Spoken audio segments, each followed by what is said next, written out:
तो नमस्कार दोस्तों, स्वागत है आपका हमारे नए चैनल लेट्स स्टडी पर। और ये हमारा एक नया चैनल है और आप सबको पता होगा कि हमारा एक और चैनल था, वो है स्टडी टाइम।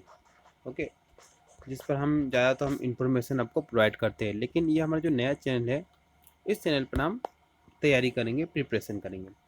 तो देखिए, अभी एक आने वाली वैकेंसी है आपकी वर्ग 3 की है, जो सितंबर में है। तो वर्ग 3 पर हम ज़्यादा फोकस करेंगे, है ना। तो आप भी अगर आपने फॉर्म डाला है तो इस पर अच्छे से फोकस करिए। तो अब मैं आपको बता दूं, ये जो हमारा टॉपिक है ये पर्यावरण है। पर्यावरण की अगर आप देखोगे एक बात विशेषता, तो सी टेट के जितने भी पेपर अगर आप उनका एनालिसिस करोगे तो आपने एक बात नोटिस की होगी कि एनसीईआरटी की बुक से सीधे प्रश्न बनते हैं। हम यहाँ पर डिस्कस करेंगे एनसीईआरटी की 3 से लगाकर 5th 6th तक की बुक का हम डिस्कशन करेंगे अच्छे से, क्योंकि यहाँ से प्रश्न आपको सीधे बनेंगे। क्योंकि हमको एक प्राइमरी लेवल के बच्चों को जो पढ़ाना है उसको कैसे पढ़ाना है, तो हमें उन बुक्स के बारे में पता होना चाहिए कि हम पर्यावरण अगर पढ़ा रहे हैं तो पर्यावरण की बुक्स के बारे में हमें पता होना चाहिए। तो और इससे सीधे प्रश्न भी बनते हैं। तो चलिए, सबसे रिक्वेस्ट है आप सब्सक्राइब कर लीजिए, अच्छी अच्छी वीडियो आपको मिलेंगे। ओके, तो ये क्लास थर्ड का हम चैप्टर उठा रहे हैं और इसमें देखिए आपका दो चीज़ें कवर होगी। आपका एक तो पर्यावरण भी कवर होगी और आपका एक तो पेडागोजी भी हो जाएगी, ठीक है। और बुक से अगर मैं बात करूँ, एनसीईआरटी बुक से पेडागोजी के पॉइंट बहुत ज़्यादा है और वो हाथ से प्रश्न सीधे बन रहे हैं। चलिए शुरू करते हैं। और जो मैं नोट से तैयार कर रहा हूँ आप भी तैयार कर सकते हो। लिखावट पर ना जाइए, राइटिंग पर। ओके, पहला पॉइंट है कि बच्चे अपने आसपास के लोगों और चीज़ों को देखकर समझकर बहुत कुछ सीखते हैं। बच्चों को कक्षा के बाहर की दुनिया का अवलोकन करवाना चाहिए। तो ये अवलोकन शब्द इम्पोर्टेंट है। तो इसमें बात ये कही गई कि छोटे बच्चे जो प्राइमरी लेवल के होते हैं, ओके, जो तो वो कैसे सीखते हैं। देखिए, अगर आप उन्हें डायरेक्ट बुक से पढ़ाओगे, पाठ्य पुस्तक से पाठ पढ़ा दोगे कि वो सीख जाएगा कुछ, तो नहीं सीखेगा। इम्पोर्टेंट बातें, छोटे बच्चे जो सीखते हैं वो अवलोकन से सीखते हैं। मतलब कि उन्हें अगर आप आसपास के लोगों और जो पर्यावरण की जो चीज़ें हैं और उनको अगर आप बच्चे देखेंगे, समझेंगे, तो इससे बच्चे जल्दी सीखेंगे। जैसे कि आसपास अगर आप इसको कक्षा के बाहर उन्हें ले जाओगे तो आसपास पेड़ पौधे देखेंगे, पेड़ पौधों को पहचानेंगे, उसके साथ पशु पक्षी, तो अलग अलग चीज़ों को देखेंगे तो वो समझने की उनकी शक्ति और सीखने की जो क्षमता है वो बढ़ जाएगी। तो यहाँ पर इस शब्दों का ध्यान रखना कि बच्चे अवलोकन से जल्दी सीखते हैं। अगला है कि बच्चों के लिए जो कक्षा 3 की अगर बुक आप पढ़ोगे वहाँ पर जानवर शब्द का प्रयोग किया गया है। ओके। तो देखिए, जो छोटे बच्चे होते हैं वो जानवर शब्द का प्रयोग किसके लिए करते हैं? सभी के लिए करते हैं। अगर हमारी बात करें, एक अपर लेवल की बात करें और हमारी बात करें, तो हम जानवर शब्द का प्रयोग नहीं करते, हम समूह से प्रयोग करते हैं। जैसे कि अगर हम किसी पक्षी को देखेंगे तो हम बता देंगे पक्षी है। अगर हम सर्प को वर्ग के किसी जंतु या जानवरों को देखेंगे तो हम बता देंगे ये सर्प समूह का है। लेकिन जो छोटे बच्चे लेवल के होते हैं, अगर मैं स्पेशली कक्षा 3 की बुक की बात करूँ तो वहाँ पर जानवर शब्द का जो प्रयोग बच्चे करते हैं वो सभी के लिए करते हैं। उन्हें नहीं पता होता है कि ये पक्षी है, या फिर उन्हें वो इतनी जल्दी उन चीज़ों को नहीं समझ पाते हैं कि ये पक्षी है, स्तनधारी है ना। तो वो जानवर शब्द का प्रयोग सभी के संदर्भ में करते हैं। ये प्रश्न से बन सकता है। तो फिर इनको कैसे बताया जाए, इन बच्चों को कैसे सिखाया जाए कि कौन सा समूह अलग है, कि ये पक्षी है, ये कीड़े हैं, ओके, ये पशु है। तो इसके लिए उनको क्या ठीक है, उनको अवलोकन के द्वारा अलग अलग वर्गीकरण किया जाता है। जैसे कि मैं आपको बता दूं, जो चलने वाले पशु है उनका एक अलग वर्ग बना दिया जाए, उन्हें बताया जाए। फिर रेंगने वाले जो जितने भी जानवर है उनको एक अलग वर्ग बना दिया जाए और उन्हें बता दिया जाए कि ये रेंगते हैं, और उनका अवलोकन भी आप करवा सकते हो। तो इस तरह से अगर आप उनका वर्गीकरण कराओगे, जैसे कि यहाँ लिखा है कि इस उम्र में बच्चे कीड़े मकोड़े या सांप और छिपकली का अधिक बारीकी से वर्गीकरण नहीं कर सकते, है ना। तो ये आपको उनको वर्गीकरण करके बताना पड़ेगा। जैसे कि अगला पॉइंट वही है कि जानवरों की विविधता देखकर उनके अलग अलग समूह बनाने से ही, मैंने भी आपको बताया था ना, उनके अलग अलग अगर समूह बना दोगे और उनको अगर बताओगे कि इनमें क्या अंतर है, विविधता क्या है, कि ये पशु पेड़ से चलते हैं, ये ज़मीन पर रेंग कर चलते हैं, तो इस तरह उनमें शुरुआत होगी समझने की, जानवरों का वर्गीकरण करने की। तो ये इंपॉर्टेंट प्रश्न यहाँ सीधे प्रश्न बने हैं और आने वाले टाइम में भी बन सकते हैं। एक खेल है पौधों की परी, जो कक्षा 3 की बुक अगर पढ़ोगे तो वहाँ पर पौधों की परी एक खेल है। उस खेल से खेलकर भी बच्चों में अलग अलग जो बच्चे पौधे हैं उनको अलग अलग पौधे हैं उनको पहचान सकते हैं। इसमें क्या होता है कि एक बच्चे रहते हैं और एक कोई बड़ा इंसान रहता है या फिर उसमें दादी माँ है। तो वो दादी माँ पौधों की परी बन जाती है और वो बच्चों को आदेश देती है कि छोटे तने वाले पौधे को पकड़ो। तो जो बच्चे रहते हैं वो छोटे तने वाले पौधे को पकड़ते हैं। इस तरह से अलग अलग आदेश दिए जाते हैं कि इस टाइप के पौधे को पकड़िए, उस टाइप को पौधे को पहचानिए। तो पौधों की परी बनती है दादी माँ। ओके, तो इस तरह से खेल खेल कर बच्चे क्या होते हैं, पौधों को पहचानने लगते हैं, समझने लगते हैं। मतलब कि यहाँ पर पौधों के प्रति उनके समझ बढ़ती है। तो खेल के द्वारा भी बच्चे सीखते हैं, है ना। और यहाँ पर एक बात और मैं आपको बता दूं, आपकी पौधों की परी यहाँ पर दादी माँ बनी है, लेकिन पौधों की परी आप बच्चों को बनाए, बच्चे भी फिर पूछेंगे, आदेश देंगे दूसरे बच्चों को कि उस पौधे को पहचानिए, इस पौधे को पहचानिए। तो कुल मिलाकर ये प्रश्न अच्छा है, ये पॉइंट भी अच्छा है, तो आप इसे भी देख सकते हो। अगला पॉइंट है कि बच्चों को कविता गाना अच्छा लगता है, उन्हें जबरदस्ती याद करके नहीं सिखाना चाहिए। मतलब कि ये बहुत अच्छा पॉइंट है। सबको पता है कि बच्चों को कभी भी ज़बरदस्ती याद नहीं करवाना चाहिए कुछ भी, है ना।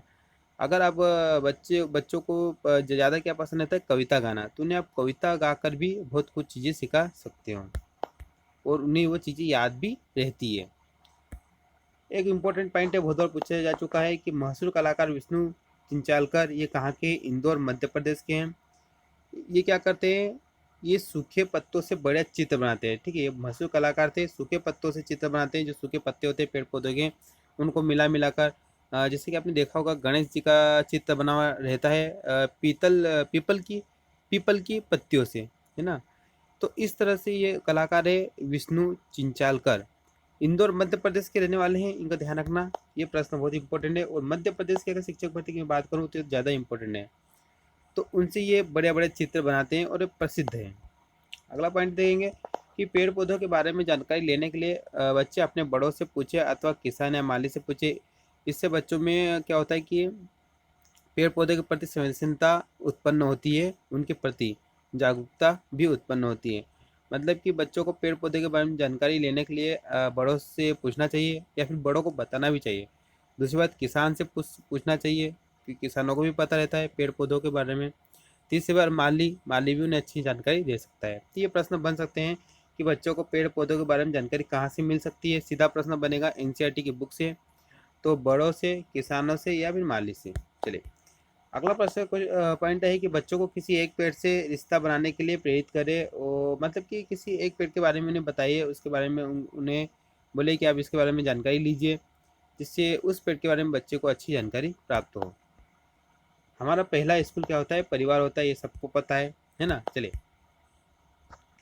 बच्चों से अपने परिवार वाले के हंसने गाने गाने आदि के तरीकों के बारे में बातचीत करवाई जाए। इससे वे अपने परिवार के लोगों की खासियत भी पहचान सके। तो बात वही है, बच्चे जो होते हैं उनसे हमें क्या, एक शिक्षक के रूप में, ये पेडागोजी के बहुत ही इंपॉर्टेंट टर्म है। शिक्षक के रूप में हमें बच्चों से बातचीत करना चाहिए, हर फील्ड के बारे में, परिवार के बारे में बातचीत करना चाहिए। ठीक है, कि उनके परिवार में लोग कैसे हंसते हैं, गाना कौन सा गाते हैं, कौन से तरीके यूज़ करते हैं, ये चीज़ें भी हमसे उनसे डिस्कस करनी चाहिए। और इससे क्या होता है कि इससे हमें पता चलता है कि एक बच्चा अपने परिवार के लोगों की खासियत कैसे पहचानता है और उनके बारे में कितना जानता है। तो बहुत कुछ चीज़ें होती है, बातचीत करने से बच्चे सीखते हैं, अच्छे हैं। उनमें जो सृजनात्मक होता है। और फिर दूसरी बात, बच्चे के ज्ञान की जांच भी हो जाती है कि बच्चा कितना सीखता है अपने आसपास के क्षेत्र से, अपने परिवार से, किन किन चीज़ों को वो अवलोकन कर रहा है। बहुत कुछ चीज़ें हैं, सीखते हैं, है ना। आगे है बच्चों को सृजनात्मक गतिविधियाँ जैसे उंगलियां और अंगूठे पर रंग लगाकर चित्र बनाना अच्छा लगता है। तो मतलब कि बच्चे छोटे क्या होते हैं, वो कुछ ऐसे काम करते हैं जो उनको तो नहीं लगता कि इससे कुछ सृजनात्मकता हो रहा है, लेकिन वो करते हैं तो उनमें एक क्रिएटिविटी डेवलप्ड होती है। जैसे कि वो क्या करते हैं, कभी कभी उंगलियां और अंगूठे पर रंग लगाते हैं, है ना, और तरह तरह के चित्र बनाते हैं। तो इस तरह से चीज़ें उनमें उत्पन्न होने लग जाती हैं। उन्हें अपनी इच्छा से अलग अलग तरह के डिजाइन बनाने के लिए प्रोत्साहित करना चाहिए। तो ये वही है कि अगर वो कुछ बना रहे हैं उंगलियों पर, तो उन्हें हमें रोकना नहीं चाहिए। कुछ भी बना रहे तो उन्हें बनाने देना चाहिए। अगला है कि बच्चों को प्रोत्साहित करें कि वो जानवरों को ध्यान से देखिए और अपने मन में चित्र बनाए। तो ये वही है अवलोकन वाला, कि वो चित्र बना रहे हैं तो एक तरह से वो कौन सा काम कर रहे हैं, सृजनात्मक गतिविधि कर रहे हैं। तो यहाँ पर भी पहले हम उन्हें एक बोल सकते हैं, बता सकते हैं कि आप एक किसी जानवर को देखिए, फिर उसका एक चित्र मन से बनाइए। जिक्सा, ये ध्यान रखना, जिक्सा क्या है कि किसी चित्र के ऐसे टुकड़े होते हैं कि उनको मिलाने के लिए बहुत दिमाग लगाना पड़ता है। यह गतिविधि चीज़ों को क्रमानुसार लगाने का शुरुआती कदम है। क्रम में लगाना बच्चों के लिए अपने अनुभव पर निर्भर करता है। तो ये प्रश्न यहाँ सीधा बन सकता है, जिक्सा ये क्या होता है? आपने देखा होगा ना, एक फोटो रहती है, उसके टुकड़े रहते हैं अलग अलग, तो अब उस टुकड़ों को हमें जोड़ना पड़ता है और उस फोटो को कंप्लीट करना पड़ता है। तो ये बच्चे यहाँ पर इस चित्र, जैसे पेड़ पौधों के चित्र रहते हैं, पशु पक्षियों के चित्र रहते हैं, तो उनको जोड़कर एक पूरे फोटो को कंप्लीट करते हैं। इससे क्या होता है, हमें पता चलता है कि बच्चे में क्रिएटिविटी कितनी है ना। तो बच्चे उन चीज़ों के बारे में कितना जानता है। जैसे कि अगर एक मोर की फ़ोटो है और उसका जिक्सा है, अब बच्चों के हम बता सकते हैं कि आप इसे जोड़िए। अगर बच्चा मोर के बारे में ज़्यादा जानकारी रखता है तो उसे आसानी से जोड़कर उस मोर की फ़ोटो को कंप्लीट कर सकता है। मतलब कि उसका एक अनुभव भी निर्भर करता है, उसको उस चीज़ के बारे में अनुभव भी होना चाहिए। चलिए, जिक्सा ऐसा बनाया जाए कि उसमें कुछ चुनौती हो, सीधे सीधे टुकड़े न हो, जो आसानी से जोड़े जा सकते हैं। बच्चों को इस तरह की गतिविधि करने के मौके दें तथा उनके कामों की प्रशंसा करें। तो ये बहुत इंपॉर्टेंट है, कामों की प्रशंसा करना चाहिए हमें। जो बच्चा जो भी काम कर रहा है, ठीक है, क्रिएटिविटी कर रहा है, भले उसकी क्रिएटिविटी कम है क्योंकि उस लेवल पे अभी वो पहुंचा नहीं है, लेकिन हमें उसकी प्रशंसा करना चाहिए, ना कि तुलना करना चाहिए। ध्यान रखना है ना। तो बच्चों के कामों की प्रशंसा करें। दूसरी बात, जो जिक्सा दिया जा रहा है वो सिंपल ना हो कि भाई सिंपल से लाइन का जिक्सा है, एक पेड़ एक पोल का है, किसी जोड़ो, तो बच्चे तो डायरेक्ट जोड़ देगा ना। थोड़ा चुनौतीपूर्ण होना चाहिए, जैसे कि पशु पक्षी होना चाहिए, तो वो कुछ चीज़ों को सोचेगा, उसके कुछ अनुभव होंगे, तो उसके द्वारा वो कुछ भी जिक्सा को कंप्लीट करने की कोशिश करेगा, एक चुनौती आ जाएगी उसमें, है ना।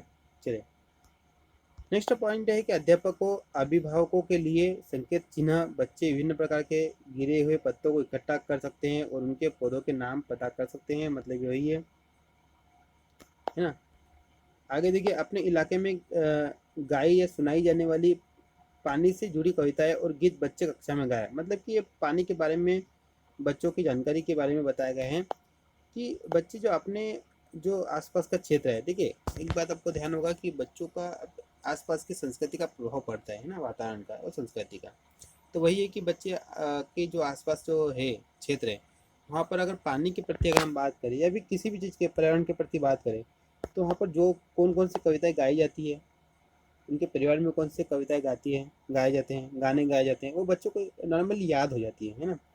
तो वो आप कक्षा में भी उनसे उन्हें बोले कि आप एक कोई सी कविता गाए या फिर कोई सा गाना लोकगीत जो आपके आसपास क्षेत्र में गाई जाती है वो गाए, ठीक है।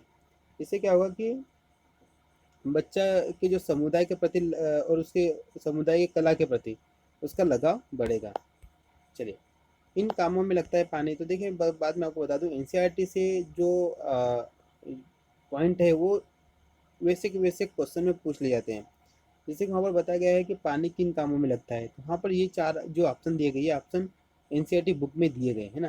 खेत में, घर धोने में, नहाने में, पीने में, आटा गूंदने में। तो ये और बहुत सारे काम होते हैं, हमें पता है, आपको पता है, लेकिन जो एनसीईआरटी जो बुक में दिया गया है वो हमें इम्पोर्टेंट है हमारे लिए। पानी कहाँ से मिलता है, वही ऐसी उसी तरह पानी कहाँ से मिलता है, तो वहाँ पर जो ऑप्शन दिए गए, झील, कुआं, तालाब, झरना, सागर, नदी, नहर, ट्यूबवेल, नल, नलकूप। टाका, टाका क्या है, एक राजस्थानी कुआं है। ध्यान रखना, टाका क्या है, एक राजस्थानी कुआं है। गर्म स्रोत। आगे आप देखते हैं, कई जगह कुछ लोगों को आम स्रोत से पानी नहीं लेने दिया जाता है। इस पर चर्चा कर जरूरी है, जिससे भेदभाव जैसे विषयों के प्रति संवेदनशीलता बने। तो बच्चों में हमें ये भी बताना चाहिए कि अभी भी कई जगह ऐसे हैं और पहले पुराने समय में थे कि वहाँ पर अ, पानी के स्रोत अलग अलग होते हैं, ठीक है। वो हमारे और कोई दूसरों के अलग होते थे। कोई एक दूसरे के जो स्रोत होते हैं पानी के, जैसे कुआं, तो वहाँ पर पानी पीने नहीं जाने दिया जाता था। तो इन बातों में चर्चा करनी चाहिए अगर उनके क्षेत्र में है, जिससे बच्चे के इन विषयों के प्रति उनकी संवेदनशीलता बढ़ती है, समझता है वो कि क्या सही है और क्या गलत है। तो ये पार्ट 1 है। वैसे हम ये तो शुरुआत की है और बहुत कुछ डिस्कस करेंगे, अच्छे अच्छे पॉइंट है ना। देखिए अगर अब इन लेक्चर्स को देखते हैं तो आपके मैं बता दूं, एनसीईआरटी की बुक से जो प्रश्न आएंगे वो यहीं से बन के आपको सीधे देखने को मिल जाएंगे।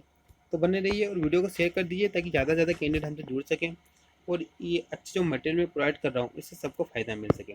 चलिए मिलते हैं नेक्स्ट वीडियो में, और सब्सक्राइब जरूर कर लीजिए दोस्तों, लाइक कर दीजिए और शेयर कर दीजिए। Thank you.